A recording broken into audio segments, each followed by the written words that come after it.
Today I'm going to show you how I made a face mask with an LED display that shows warning text, images, and voice display that is controlled from your phone.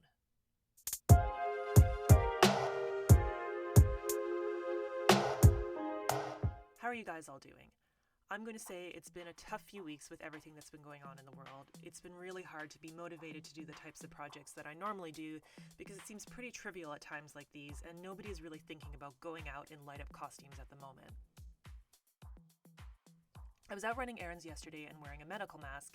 This is a mask that one of my suppliers in China sent me for free with some materials for my panel dress project, which was really kind of them. It just shows you how people come together from all around the world and support each other right now.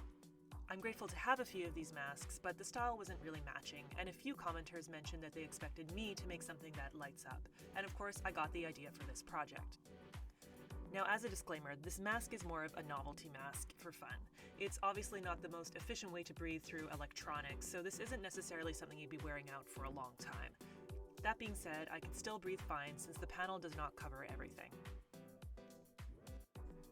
The LED panel I used here is some new tech that I talked about in an earlier video that I'm also using for some of my other fashion tech designs, and I also have them available for sale for your DIY projects.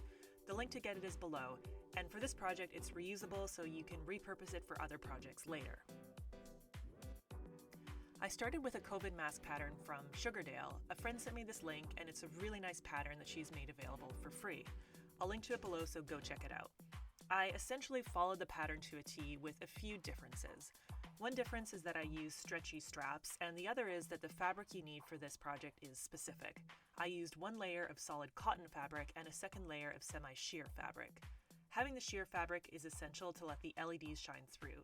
These ones are quite bright, so a lot of different fabrics will work, but it needs to have a little bit of transparency. As I mentioned, she has a great tutorial on her site that I followed. Essentially, you fold the fabric in half, sew in darts for your chin and nose, and then stitch everything together.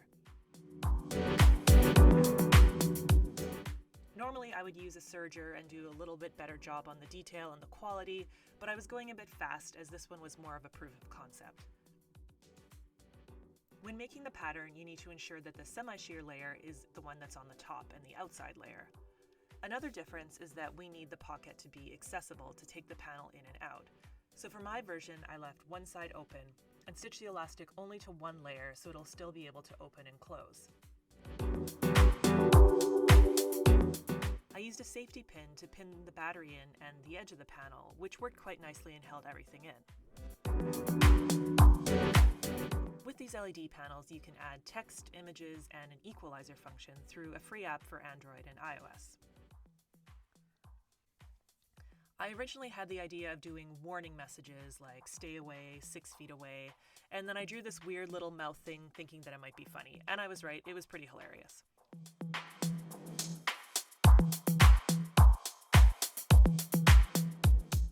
There is also a microphone function with equalizer graphics, which is pretty cool to have it respond to your voice as you're speaking. This definitely gave it a dystopian, robotic, post-apocalyptic vibe, which maybe doesn't cure my anxiety about things, but here we are. That's really all there is to it, and you could use a variety of mask patterns so long as you make sure that you have a semi-sheer material on top and you leave a pocket open to be able to insert and remove the panel. This project took me about 30 minutes total. I also started sewing a lot of normal non-tech masks and distributing them, which is making me feel a bit more productive and motivated and like I can make a little bit of a difference, a lot more than I was feeling earlier. Let me know if you end up trying this or if you come up with any other ideas for tech-enabled masks. And if you have any ideas for drawings or text that I should try out on my own mask, let me know. And stay safe, everyone.